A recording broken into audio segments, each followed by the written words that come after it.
무화과의 때가 아닌데 열매를 구하신 예수님, 오늘 말씀 제목입니다. 오늘 본문의 배경은 다음과 같습니다. 종려주의를 지내신 예수님께서 베다니에 오셨을 때 시장하셨습니다. 그때 멀리서 한 무화과 나무가 발견되었는데 잎이 무성했어요. 열매가 있을 것으로 하시고 가서 보시니 열매가 없었어요. 예수님께서 열받으셔가지고 무화과 나무에게 영원한 저주를 내리셨어요. 여러분은 이 본문이 잘 이해되십니까? 분명히 오늘 본문 13절에 보면 이는 무화과의 때가 아니다. 그래서 이 내용을 알고 있는 유명한 몇 사람이 예수님을 강력하게 비난했습니다. 러셀이라는 사람이 나는 왜 기독교인이 아닌가라는 책에서 본문에 나오는 이 예수님의 모습에 너무 실망했다고 비평을 합니다. 또 슈바이처 박사는 예수님께서 십자가를 앞두고 너무 두렵고 긴장한 나머지 약간 화가 나 있고 감정이 좀 불안정하니까 이 무화과 나무에게 어처구니 없는 행동을 했다고 했습니다. 이는 무화과의 때가 아닌데 무화과의 열매를 찾았고 없으니까 저주를 받을지어다. 지금은 좀 다르지만은 우리 어렸을 때만 해도 임금이라고 해도 겨울철에 수박을 먹을 수 있었나요? 제철 과일만 먹을 수 있었습니다. 오늘 본문의 상황이 그와 같잖아요. 제철이 아닌데, 수박철이 아닌데 수박을 가져와라. 이건 신하를 죽이기로 작정한 거 아닙니까? 어디서 수박을 가져옵니까? 못 가져오니까 네가 나를 무시하는구나. 저놈을 당장 목을 잘라서 처단하도록 하여라. 지금 이런 상황이잖아요. 그러니까 이런 관점에서 오늘 본문을 문자 그대로 이렇게 보면요, 버트런 러셀과 슈바이처의 불평이, 비평이 얼마든지 일리가 있어 보입니다. 그래서 많은 학자들이 이 터무니없어 보이는 이 예수님의 행동을 정당화시키기 위해서 여러 가지 해석을 가져오게 됐습니다. 그게 두 가지 해석이 있는데요, 정당화시키기 위해서 먼저 만들어낸 해석은 히브리어로 무화과 열매가 파게, 테나, 이 두 가지 단어가 있다는 거예요. 그래서 우리 영암 사모에서 무화과를 키우는 사람들도 이른 무화과, 늦은 무화과 있는 걸 알고 있어. 그래서 여기 전자는 3월 4월에 열리는 작고 맛이 별로 없는 첫 열매, 이른 무화과를 말하고, 후자는 5월, 8월에 열리는 맛있고 이 잘 익은 나중 열매. 사실은 이른 무화과보다 늦은 무화과가 더 맛있어요. 근데 이 두 단어를 구별해서 충실하게 열리는 제때의 무화과 나무는 아닐지라도 3, 4월에 열리는 작은 무화과, 맛이 없을지라도 무화과가 있어야 된다. 그런데 없어서 예수님이 책망했다. 이렇게 해석을 합니다. 또 어떤 이들은 주님은 언제든지 열매를 찾으신다. 그래서 우리는 언제든지 그분에게 내어줄 열매를 준비해야 된다. 이 해석에 대한 애증으로는 열처녀 비유를 듭니다. 밤중에 신랑이 오신다 그랬잖아요.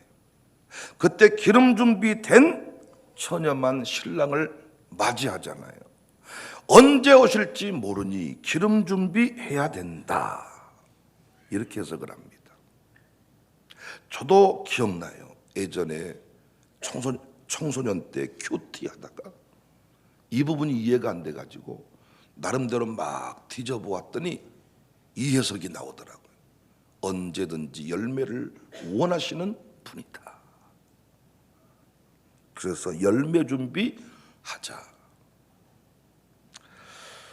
과연 그렇습니까? 이 두 해석이 상당히 좀 땀 흘린 흔적은 보입니다마는 예수님의 의도를, 본문의 의도를 전혀 파악하지 못한 무리한 해석입니다. 오늘 본문의 무화과 나무 비유는 상징적인 의미를 담고 있어요. 예수님께서 말씀하시고자 하는 실체가 있는데 그걸 비유로 말씀을 한 거예요. 문맥을 따라가 보면 그 다음에 이 무화과 나무 비유에 나오는 얘기가 뭡니까? 성전 폐지 사건입니다.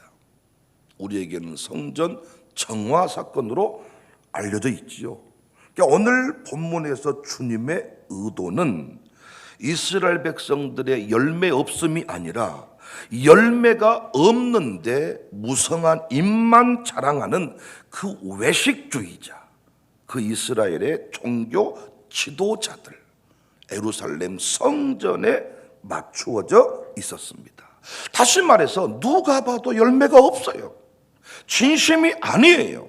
그런데 계속 믿음 있는 척, 진심 있는 척 하니까 예수님은 그 실체를 드러내버리신 거예요. 무화과 나무 비유와 성전 폐지 사건은 전혀 다른 사건 같지만 같은 내용입니다. 외식이라고 하는 공통점을 가지고 지금 함께 흘러가고 있는 원 메시지입니다. 무화과 나무 비유는 상징적으로 말하는 것이고 성전 폐지 사건은 그 상징이 가리키는 구체적인 문제점을 소개하신 거예요. 아까 이른 무화과, 늦은 무화과 이 설명이 틀린 게 무화과 나무는 다른 나무와 달리 열매가 맺은 후에 잎사귀가 나옵니다. 그러니까 잎사귀가 있다는 것은 열매가 있다는 것을 전제하고 있는 거예요. 그런데 잎사귀는 엄청 많은데 열매가 없어요. 잎만 무성한 무화과 나무의 실체가 당시의 성전의 모습이었습니다. 성전은 분명히 기도하는 곳이다 그랬죠. 만민이 기도하는 집이다 그랬죠. 그런데 기도와 상관없이 당시 성전이 엄청 분주했어요. 그런데 이곳에서 무슨 일이 일어났습니까? 제물로 바칠 짐승을 사고 팔면서 거기서 일명 삥을 뜯는 거예요. 성전세를 바쳐야 되는데 외국에서 온 돈, 이 환전을 해주면서 또 거기서 시세 차익을 챙기는 거예요. 성전에 찾아오는 유일한 목적인 기도하는 다른 목적으로 이들이 분주하게 성전 안에 머물렀던 것입니다. 그래서 예수님은 이 성전을 정화시킨 게 아니라 성전을 폐지해버렸잖아요. 성전을 없애버렸잖아요. 예수님이 십자가에 죽으실 때 성전의 휘장이 찢어져 버렸잖아요. 더 이상 성전에서 이제 옛날식으로 제사할 필요가 없다는 것을 십자가 사건을 통하여 보여주었습니다. 무화과 나무를 깨끗하게 하신 게 아니라 무화과 나무를 말라 죽게 만들어 버렸지요. 그러니까 성전 정화 사건이란 말은 틀린 거지요. 성전 폐지 사건이란 말이 맞는 거지요. 예수님이 새 성전이 되어 주셨습니다. 마태복음에서도 이 본문을, 이 내용을 다루고 있는데요, 제 말이 이해가 되실 겁니다. 마태복음 21장 17절부터 보실까요? 그들을 떠나 성 밖으로 베다니에 가서 거기서 유하시니라. 이른 아침에 성으로 들어오실 때에 시장하신지라. 길가에서 한 무화과 나무를 보시고 거리로 가사 잎사귀밖에 아무것도 찾지 못하시고 나무에게 이르시되 이제부터 영원토록 내가 열매를 맺지 못하리라 하시니 무화과 나무가 곧 마른지라.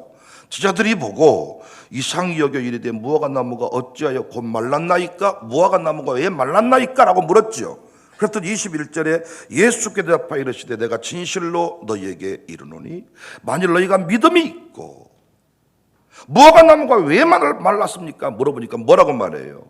믿음이 있고 의심하지 아니하면 이 무화과 나무에게 된 이런 일만 할 뿐 아니라 이 산더러 들려 바다에 던져지리라 하여도 될 것이요. 22절에 너희가 기도할 때에 무엇이든지 믿고 구하는 것은 다 받으리라. 또 무슨 얘기합니까? 기도 얘기합니다.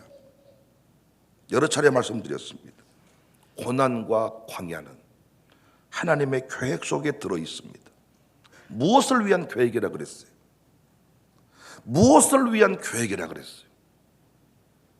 우리의 믿음의 현 주소를, 믿음의 실체를 드러내는 시간입니다. 광주 청사교회 현 주소를 확인하는 시간입니다. 평상시에는 대단한 믿음의 사람인 것 같습니다. 여러분, 우리 교회 칭찬 많이 받죠. 우리 교회 일 많이 하죠. 우리 교회 분주하죠. 헌금도 많이 하죠. 주보에 엄청나게 많은 목록이 나오죠. 그래서 우리 교회 등록한 사람 중에 몇 분이 질문하더래. 난 이렇게 헌금 내용이 많은 교회 처음 봤다. 얼마든지 착각할 수 있죠. 헌금 명단이 가득해, 주보에. 그건 내가 헌금한 것 같지 않아요. 샬롬 스쿨도 날마다 칭찬받고 살아.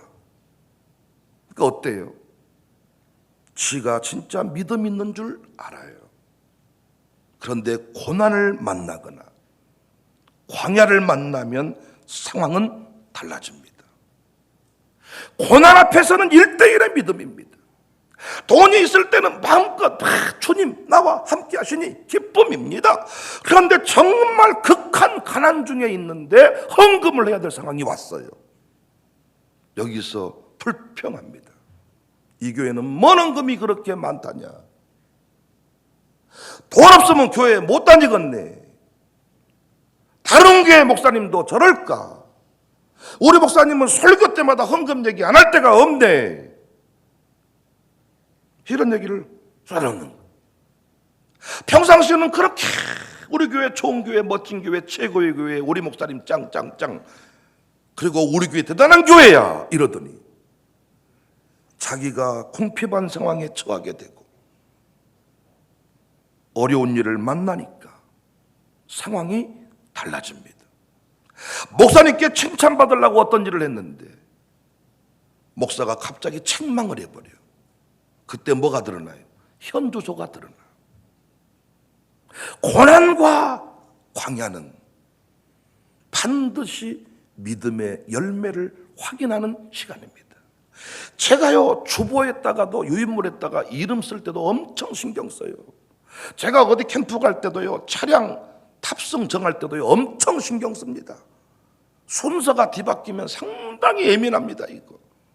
내 곁에 있어야 될 사람, 멀리 있어야 될 사람 상당히 중요합니다, 여러분. 다 내 곁에 있고 싶어 하고 다 이 교회 핵심인 것처럼 말합니다. 그런데 입만 무성한 무화과 나무일 때가 많아요. 우리는 계시록을 공부하면서 7교회 자세히 살핍니다. 특히 연말에 이 공부하니까 좋다 그래요. 나를 확인할 수 있고 우리 교회를 확인할 수가 있다. 가정교회를 확인할 수가 있다. 7교회를 저는 영적인 엑스레이다. 영적 MRI다 그랬죠. MRI를 찍어보니까 어때요? 스스로 부유한 자다.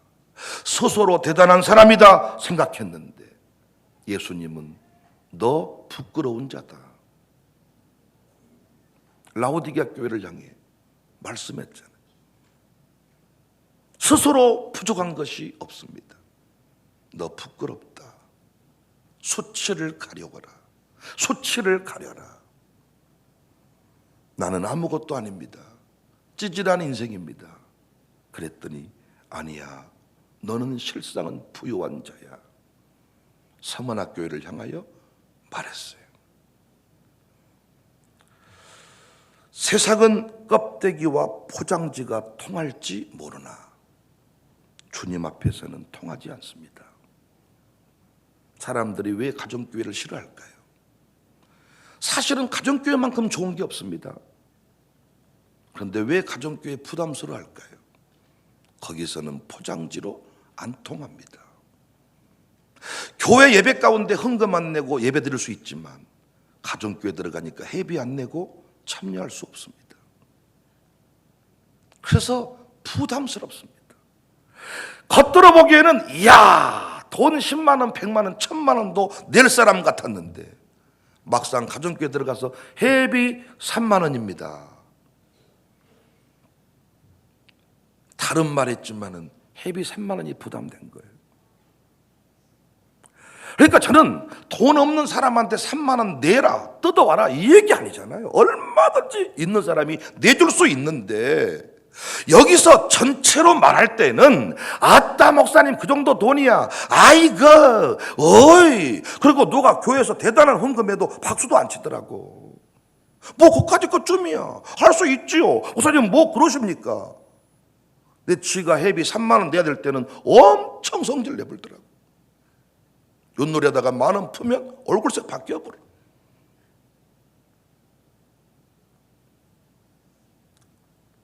믿음 없음이 드러났다면 뭐 해야 됩니까? 회개하면 되지요. 내가 믿음 있는 줄 알았는데 돈 3만 원 앞에 내가 인색해졌네요. 회개하면 되는데 그렇게 됩니까? 안 됩니까? 오늘 본문에 당시 종교 지도자들, 입만 무성했던 자들 그렇게 했습니까? 안 했습니까? 안 했습니다. 17절 이에 가르쳐 이르시되 기록된 바 내 집은 만민이 기도하는 집이야. 무화과 나무 비유를 말씀하시면서 결론부를 향해 뭐라고 말해요? 내 집은 만민이 기도하는 집이야. 너희는 강도의 소굴을 만들었도다. 어찌할꼬 회개합니다. 두 번 다시는 그렇게 하지 않을게요. 기도할게요. 이렇게 하면 될 텐데. 18절에 대제사장들과 서기관들이 듣고 예수를 어떻게 죽일까 꾀하니 성전 폐지해야 되겠죠. 사랑하는 여러분, 주님은 속지 않습니다. 제가 상대상에서 아주 설교를 멋지게 믿음인 척 많이 하잖아요. 항상 주님은 내 믿음을 달아보십니다. 사건들이 많아. 우리 교회도 선교사란 이름 달고 사는 사람이 많아요. 평상시 그들 교회로부터 많은 것을 받고 살았어요. 그런데 하나님이 이런저런 사건들을 통하여 그들의 믿음을 달아보시더라고요. 그때 이름만 선교사였는가, 진짜 선교사인가 스스로도 확인하고 우리도 확인할 수 있습니다. 교회로부터 박수 받을 때는 다 직분자입니다. 그러나 헌신을 해야 될 때는 다 직분자 아닙니다. 직분자였던 사람이 드러납니다. 왜 때가 아닌데 무화과 열매를 구하셨고 열매 없으니 저주해버렸는지 아시겠습니까? 모르시겠어요? 다시 시작할까요? 예수님 십자가 사건 앞두고 감정이 좀 막 복잡해서 괜히 사람한테는 말 못하고 이 무화과 나무한테 성질 내버린 겁니까? 아니잖아요. 오늘 사건이 참 우리에게 준 의미가 크다고 생각합니다. 저는 고난의 때를 지나면서 궁핍의 때를 지나면서 하나님께 감사한 것이 많아요. 저를 돌아보게 되었고 교회를 돌아보게 되었고 우리 평상시에는 몰랐던 내용, 저수지에 물이 가득할 때는 아름다운 저수지야. 보트 타고 거기서 뭔가 요트를 띄우고, 그런데 저수지가 물이 마를 때가 있다니까요. 물을 빼봤더니 그 안에 냉장고부터 경운기 부서진 것부터 어떤 놈이 갖다 버렸는지 거기에 가득한 동물 사체 썩은 것도 거기에 가득하고, 목사가 설교하다가 어떤 집사님한테 성질 내보면 알겠더라고. 온고에는 성질 내란 말이 없었지만 어떻게 하다 보니까 성질이 났어. 성질 내봤더니 같이 성질 내. 너도 나랑 똑같은 수준이구나. 그런데 나는 성질을 냈는데 그 사람은 그걸 칭찬으로 받았어. 당신은 나와 수준이 다른 사람이구나. 초등학생하고 어른이 싸우면 초등학생이야. 아닙니까? 여러분이 저를 보고 유치할 때가 많다면서요. 목사님 왜 감정적으로 설교하십니까? 내가 하고 싶은 말. 너는 왜 감정적으로 받냐 그러면? 너나 나나 똑같은 거예요. 나는 감정으로 얘기했는데 어떤 분은 은혜로 받아. 그 열매 있는 사람입니다. 그러니까 어떤 사건 앞에서 정확하게 나는 드러나게 돼 있는 거예요. 캠프 한번 가는 사건 통해서 내가 드러나는 거예요. 그러면 그때 이 가정교회는 뭔 놈의 돈을 많이 걷는다냐 하지 말고, 야, 내가 돈 3만 원에 인색한 놈이구나 라고 회개하면 새 인생이 열릴 건데 가정교회 빼달라 건다고요. 얼마나 어리석습니까? 난 여러분과 제가 주님 앞에 열매, 우리가 요한복음 공부했죠. 열매를 많이 맺어야 된다. 잎만 무성한 무화과 나무가 아니라 열매 가득한 우리 모두가 될 수 있기를 주님의 이름으로 축복합니다.